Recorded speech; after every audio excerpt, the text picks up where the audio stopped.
Tonight, more missiles hit Beirut, despite Donald Trump's claim to have knocked out much of Iran's military might.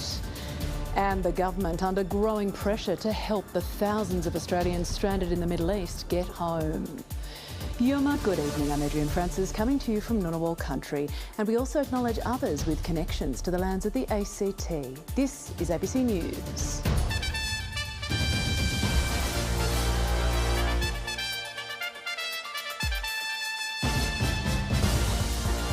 Also tonight, the ACT government criticised for failing in its legal obligations as a public housing landlord.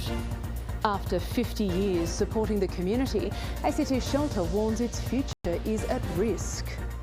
And tributes for a legend of commentary. The football world mourns the death of Dennis Cometti.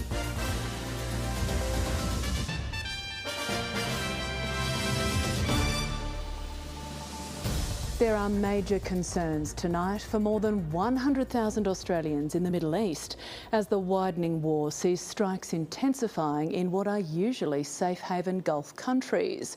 Iran's drone and missile attacks are pounding energy targets across the region, heightening fears oil and petrol prices will soar.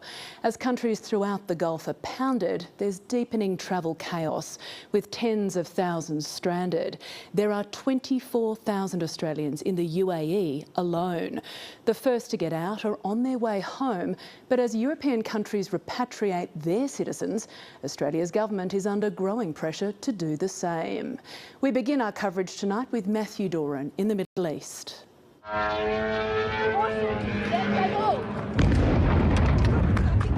Dubai feels the force of Iran's retaliation. Another drone. Panic outside the US consulate after a drone slammed into a nearby car park. Tehran striking targets across the Middle East as the US and Israel launched another wave of attacks. We have severely degraded Iran's air defenses and destroyed hundreds of Iran's ballistic missiles, launchers and drones. And in simple terms, we're focused on shooting all the things that can shoot at us. The building housing Iran's assembly of experts destroyed as the group of senior clerics prepares to choose the successor to slain Supreme Leader Ayatollah Ali Khamenei. Reports from Iran suggesting his son, Mojtaba Khamenei, could be in line. Most of the people we had in mind are dead. So, we had some in mind from that group that is dead. And now we have another group, they may be dead also. The US president's been pressed on conflicting messaging from his administration over his reason for going to war in the first place. Mr. President, did Israel force your hand to launch these strikes against Iran? Did Netanyahu pull the United States into this war? No, I might have forced their hand. You see, we were having negotiations with these lunatics, and it was my opinion that they were going to attack first. They were going to attack if we didn't do it. The cost of US action is becoming clearer, with the Pentagon identifying 4 of the 6 US service members killed in a drone strike in Kuwait. The estimated death toll in Iran is ranging from nearly 800 people to 1,500, some killed in strikes, others by Iranian security forces. This period will pass and Iran will come out of this historic test victorious. Don't have any doubts. The number of people killed in Lebanon is also rising as Israel strikes back at the Iranian-backed Hezbollah, forcing tens of thousands to seek refuge in makeshift shelters. I will say this honestly and courageously. I don't believe Hezbollah should have entered this fight at all. The UK has started defensive operations shooting down Iranian drones over Jordan. But Donald Trump has again accused Prime Minister Keir Starmer of taking too long to grant the US access to British military bases. This is not Winston Churchill that we're dealing with. While Canada's leader used a visit to Sydney to qualify his initial backing of the US operation. Prima facie, it appears that these actions are inconsistent with international law. Canada calls for a rapid de-escalation of hostilities. A call unlikely to be heeded as this conflict intensifies once more. And Matthew Doran is in northern Israel for us tonight. Matt, Israel is launching a new wave of strikes across the border into Lebanon. Adrienne, good evening. That's right. Over the last couple of hours or so, we have seen multiple alerts from the IDF telling people in Lebanon that they are about to start attacking. That's not only in the Lebanese capital, Beirut, focusing on the Dahia area in the city's southern suburbs, often referred to as Hezbollah strongholds there, with a number of large explosions being reported in the last short while. But also, much earlier this morning, a warning was issued to 16 different towns and villages in southern Lebanon that the IDF was about to come through and start attacking what it claims to be Hezbollah strongholds and weapons storages in that area. We also know in the last day or so, along Israel's northern border with Lebanon, just behind us here in Haifa, we have seen a massive build-up of Israeli military force through that area. More troops and tanks and weapons and things like that coming into the area, bolstering that as Israel prepares for that ground invasion of southern Lebanon. We do need to stress, of course, Israel hasn't actually withdrawn from some parts of Lebanon, even though there has been ostensibly a ceasefire in place between Israel and Hezbollah for the best part of a year. This is a very concerning situation for the people in Lebanon in particular, and this front could drag on much longer than any sort of conflict with Iran. Middle East correspondent Matthew Doran reporting from Israel. Thank you. The ABC has spoken to people inside Iran who have broken through the regime's communications blackout. Many are expressing their fear and some their hopes of regime change. In the Iranian city of Minab, the bodies of children fill this morgue, their belongings buried in the rubble outside. Amid the shelling, Iranian voices are breaking through the regime's internet blackout. If I die, I'm okay with it. If that leads to the destruction of this regime, this terrorist, I'm okay with it. One man telling the ABC of his terror living under assault. We've changed his voice to protect his identity. The blasts are so loud, they wake me up in the middle of the night. We hope the bombings will be over soon. Iranians with family inside the country are living in constant dread. That is the last message that I received from my father, February 28th, the first day of attack. Sepideh Jordairi tries calling. No one picks up. But finally, a friend in Iran. We're hearing the sound of explosions all the time. While many celebrate the death of Iran's supreme leader, the reality of war remains. My friends, all of them are opposing the Islamic Republic, but all of them are opposing this war too. The schoolgirls in Minab were among the first killed when the US and Israeli bombs began falling. The US denies deliberately targeting civilians. Unlike here in Israel, Iran doesn't have a warning system or even any bomb shelters to protect its citizens from airstrikes. And human rights groups have warned that the regime's communications crackdown during a war could lead to more deaths. For some, that fear is tinged with hope. Iran's clerical rule will fall. Bridget Rollison, ABC News, Jerusalem. More than 200 Australians are on their way home tonight after the first commercial flight in days took off from Dubai. The federal government is now sending crisis teams to the region to help the tens of thousands of Australians still stranded. Here's National Affairs correspondent Jane Norman. A passenger plane takes off as smoke fills the Beirut skyline. Grounded for days, the first flights are finally leaving the Middle East, taking tired and terrified travellers home. There was a real tense atmosphere. We were all kind of like, we don't know if we're going to make it. Even if we got to the gate, we don't know if we're going to go on that flight. Never been so scared in all my life. 200 Australians are tonight on their way to Sydney on board an Emirates flight from Dubai, but many thousands more still stranded. Unfortunately, this conflict is spreading and intensifying. The federal government now sending 6 consular crisis teams to the Middle East to help them. We are conscious of how distressed many people are. We want to see every Australian be able to come home safely. This unprecedented challenge, one of multiple shocks governments are facing. People are under enough pressure as it is. Developments in the Middle East do risk making that worse. Global oil and gas prices are surging, with the crucial Strait of Hormuz still closed, paralysing exports. Donald Trump stepping in. The US Navy will begin escorting tankers through the shipping lane as soon as possible, he posted on social media. The US will ensure the free flow of energy to the world. Australians already feeling the pain. They're just jacking the price up for fuel they've already got. 2 to 3 days ago, it was around $1.79. And now it's like $2 pretty much. According to the NRMA, drivers in Melbourne, Brisbane and Sydney are paying well over $2 a litre for unleaded fuel. Prices in Perth and Adelaide closer to $1.85. Yet again, Australia's 3 largest capital cities are having their price cycles manipulated, and it is families who are paying the price. Retailers cannot be taking people for mugs. For now, the Treasury is not contemplating cutting the petrol tax. His budget challenges just got a whole lot bigger. This extreme global economic uncertainty, and that does inform our budget for May. The government's urging people not to panic. While Australia imports the vast majority of its fuel and fertiliser, Labor's assuring the public it has at least a month's worth in reserve on top of privately held supplies. But the longer this conflict drags on, the more exposed Australia will become. Jane Norman, ABC News, Canberra. To other news now, and the ACT government has been criticised for failing in its legal obligations as a landlord. The Ombudsman found some public housing tenants have been left living in unsafe conditions for extended periods.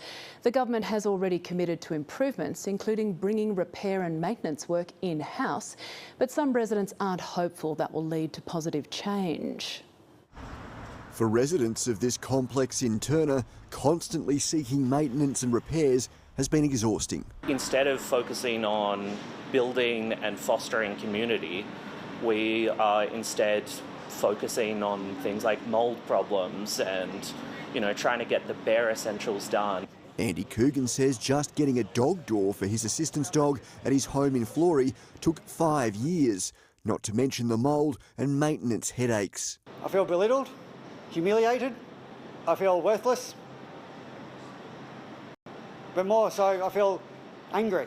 The ACT Ombudsman's investigation found poor communication between Housing ACT, tenants and contractors, which resulted in tenants being charged for work without warning. In some cases, tenants were not told what was being done to fix problems in their home for months at a time. And Housing ACT has not satisfied its legal obligations as a landlord. Where our priorities, where the most vulnerable members of our community aren't in housing that's fit for purpose, don't get repairs actioned in a timely way, and aren't really treated with dignity and respect when they do make contact. We've got a series of changes already in action in relation to who does some of the maintenance work, so some being insourced into Infrastructure Canberra, and we've also got an ongoing program of renewal of the public housing stock. We did ask questions in the Assembly about what it will cost, and we got no definite answer. I would not trust this government to do anything cheaper.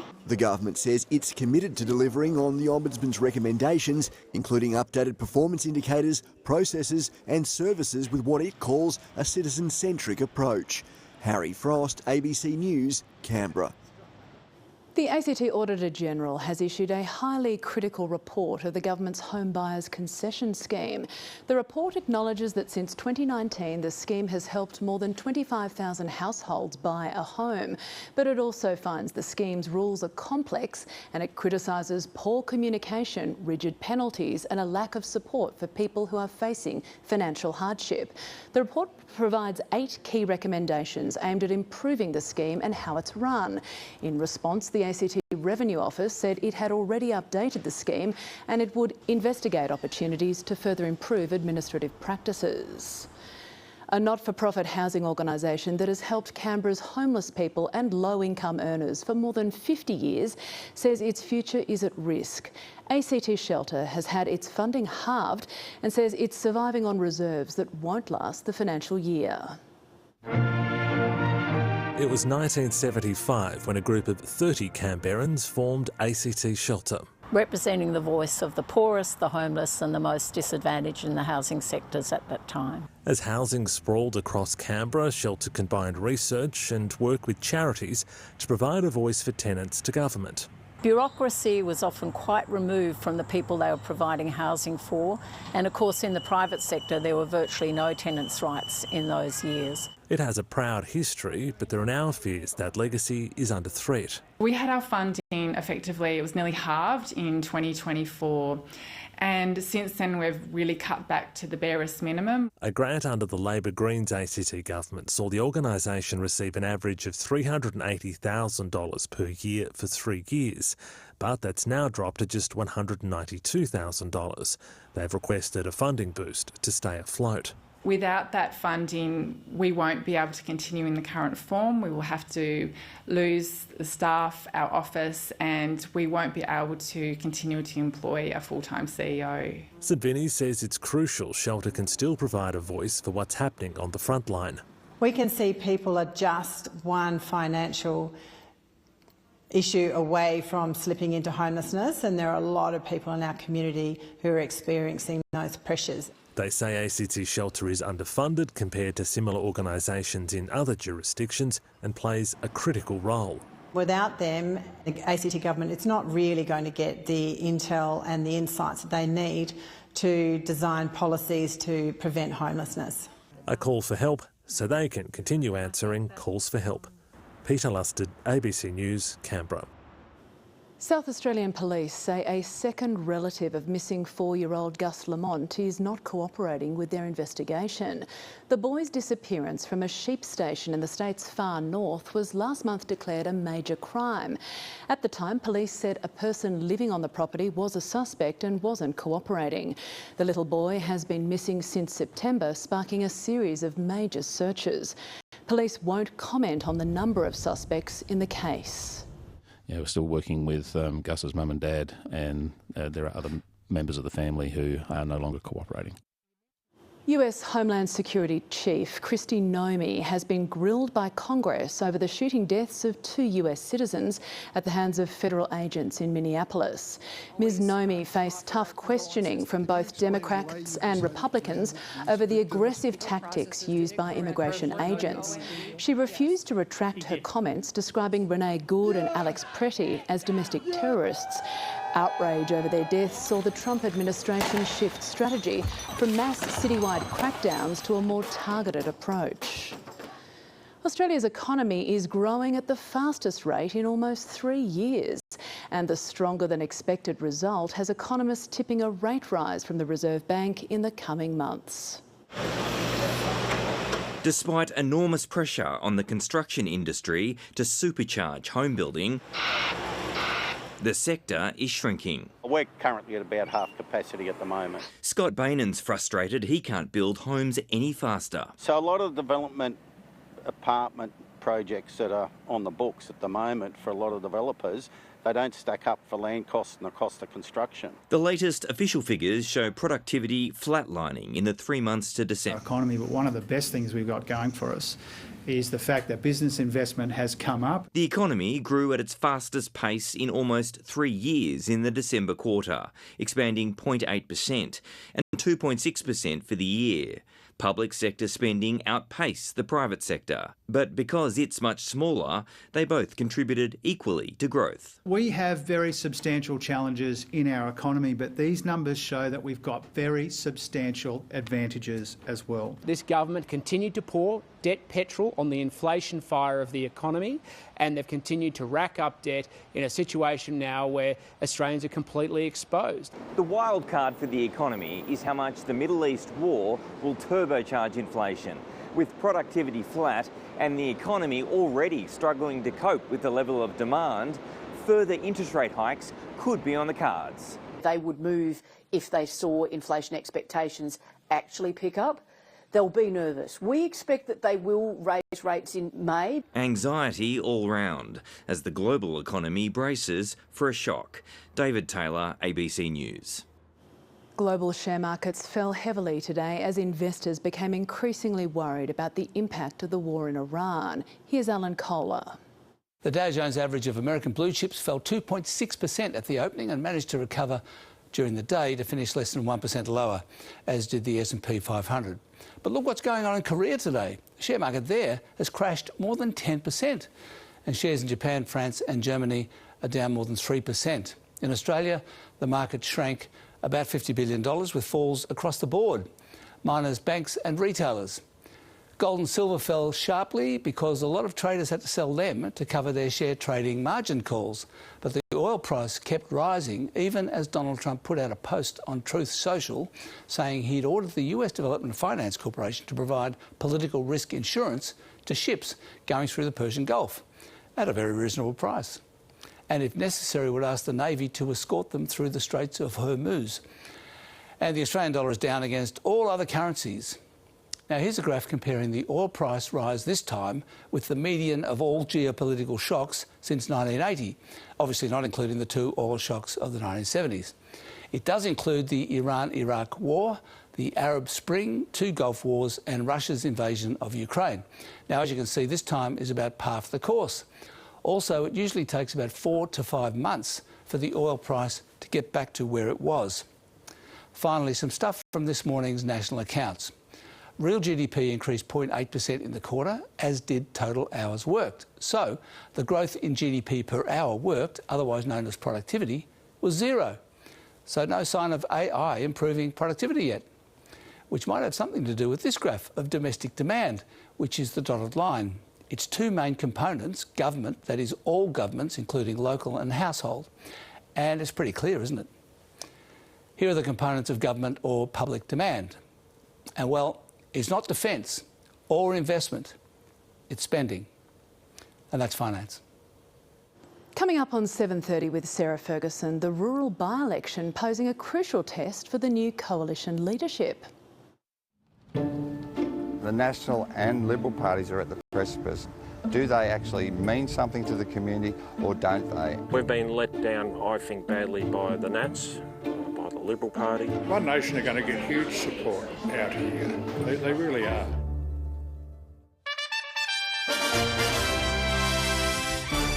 To sport now, and Brumbies coach Stephen Larkham has re-signed with the club for another 2 years, taking him through to the end of the 2028 season.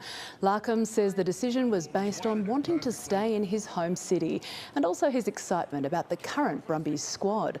The former Wallabies player says his ambitions to become an international head coach are growing, but he's focused on the Brumbies for the next 2 years. I've sort of got a better grasp of what's involved, particularly as a head coach of a Super Rugby side. And so then once you sort of feel that you're more comfortable at that level, then you start thinking about the next level, but very much firmly focused on the Brumbies at the moment. Iranian footballer Sara Didar has fought back tears as she opened up about the fear players have for their loved ones at home. Iran takes on the Matildas in the Women's Asian Cup on the Gold Coast tomorrow night, a world away from the Middle East where their country is at war. Tilly's fever has hit the Gold Coast and it's business as usual for the Aussies as they prepare for their second match of the group stage. We're here to do a job. We want to play good football, we want to get good results and ultimately qualify for the World Cup. For the Iranian team, the war raging in the Middle East is casting a dark shadow over the tournament. And the courage to be able to get up with everything that's going on is absolutely admirable. Defiant, they refuse to sing the national anthem before their loss to South Korea on Monday. Concern for family and friends caught in the crossfire at home is weighing on the players. We're sad that what has happened to Iran and our families in Iran and our beloved ones, but I really hope very good for our country to have very good news ahead. The Matildas will rotate their squad. They face a 3-day turnaround before their group-deciding blockbuster with South Korea on Sunday. At the moment, everyone's excited to play, and there's going to be a few disappointed ones when I do the rotation. Organisers are expecting a capacity crowd here on the Gold Coast tomorrow night, which would be the first sold-out game in the tournament's history. Well, I think you've just seen how far the women's game has come, especially over the last 5 years. Overnight, China beat Bangladesh 2-0 and this afternoon Japan beat Chinese Taipei. Mackenzie Colohan, ABC News, Gold Coast. Tributes are flowing for legendary sports commentator Dennis Cometti, who has died aged 76. One of the most distinctive voices in the industry, Cometti called some of the country's most memorable sporting moments and was best known for his brilliant one-liners. Tom Wildey looks back at his life. He came up behind him like a librarian. He never heard him. One of the most recognisable voices in Australian sport, Dennis Cometti had a knack for capturing the moment. But there was only one Cometti. However, there will be those who seek to achieve the tremendous standard that he set over such a long time. Born in Geraldton in WA's Midwest in 1949, Cometti showed promise at West Perth, playing 40 games in the Waffle before injuries prevented a career in the VFL. But it was his media career, spanning more than 5 decades, that made him a household name. From Kieran Perkins' Olympic gold in 1996... This is rare gold. The best kind of gold. Perkins goes in first. To some of footy's iconic moments. Like a cork in the ocean over his head. Oh my word! He was so incredibly gifted. He was the best of his kind at his craft. Cometti started at the ABC in 1972, calling Test cricket before moving to Channel 7 in 1986, where he forged a remarkable partnership with Bruce McAvaney. He made footballers famous. I mean, can you do anything more than that? It's rare in this world you're going to get two great people working together for so long. So, yes, it is a shock. His loss felt deeply by those who worked with him. Cometti was inducted into the Sport Australia Hall of Fame and the Australian Football Hall of Fame. The media wing at Perth Stadium also named in his honour. AFL CEO Andrew Dillon says Cometti's lines would live long in the memory of fans across the country. An iconic voice of his generation, gone but not forgotten. Dennis Cometti was 76. Patients at the Royal Children's Hospital in Melbourne have been treated to an impromptu performance from music superstar Ed Sheeran. I'm in love with the street park, like a magnet. Video on social media shows the hospital foyer packed with kids, parents and staff members watching the surprise performance. Sheeran performed an acoustic set of some of his biggest hits before posing for photos with some of the young patients. It's the third time the singer has visited and performed at the hospital. To the weather now, and an observation mid-morning today from the Yarralumla boat ramp on Arana Bay of Black Mountain Tower, disappearing and reappearing as clouds cleared. Thank you to James Crook from Red Hill for sharing. After another wet night obscuring views of the blood moon total lunar eclipse, we received 12 millimetres in the rain gauge overnight, and through the day there were only very light falls of less than 1 millimetre recorded at Mount Janini. Temperatures range between 19 and 30 degrees today. Around the capital region in our high country, Perisher recorded 12 millimetres overnight, Goulburn and Nowra 3 millimetres, and this afternoon in the Southern Highlands 39 millimetres was recorded at Bowral in the 1 hour to 4:15 p.m. And this evening there is a severe thunderstorm warning over parts of the south coast, southern tablelands and Snowy Mountains, with very dangerous thunderstorms with heavy locally intense rainfall. Across the nation, Sydney began with a low of 21 degrees and reached a top of 29. Melbourne ranged between 16 and 22, and a cyclone advisory has been issued for a tropical low that's heading towards far north Queensland. The satellite is showing clouds scattering across the tropics with a trough and several lows triggering patchy rain and storms, and cloud across New South Wales, Victoria and southern Queensland with a trough is also bringing showers and storms. And cloud over eastern Queensland with onshore winds is bringing a few showers. It's also clear elsewhere with high pressure. Tomorrow, Cairns can expect windy conditions, cloudy conditions over the Red Centre, a wet day for Darwin, Broome, Townsville and Brisbane. Sydney can expect a partly cloudy day with a low of 21 degrees and a top of 29. Melbourne will range between 14 and 26 tomorrow. Around the capital region, Yass Valley can expect a low of 16 degrees and partly cloudy top of 29. Along the coast, possible shower for the Bay with temperatures ranging between 19 and 28 degrees. In the high country Thredbo will be mostly sunny with 18 the top, partly cloudy for Albury with 31 degrees the top there. Canberra can expect a low of 17 degrees before a partly cloudy day with 30 the top. The sun will rise at 6:49 a.m. and set at 7:40 p.m. Looking ahead, possible showers Friday with a top of 31, a possible storm with showers on Saturday with temperatures ranging between 17 and 29 degrees. Sunday cloudy and 23 the top, Monday cloudy and 26, and next Tuesday and Wednesday are looking partly cloudy with tops of 29 degrees. And that's the latest from the Canberra newsroom. I'm Adrienne Francis, always great to be with you. Stay with us now for 7:30 with Sarah Ferguson. Enjoy your evening and the week. Yara, good night.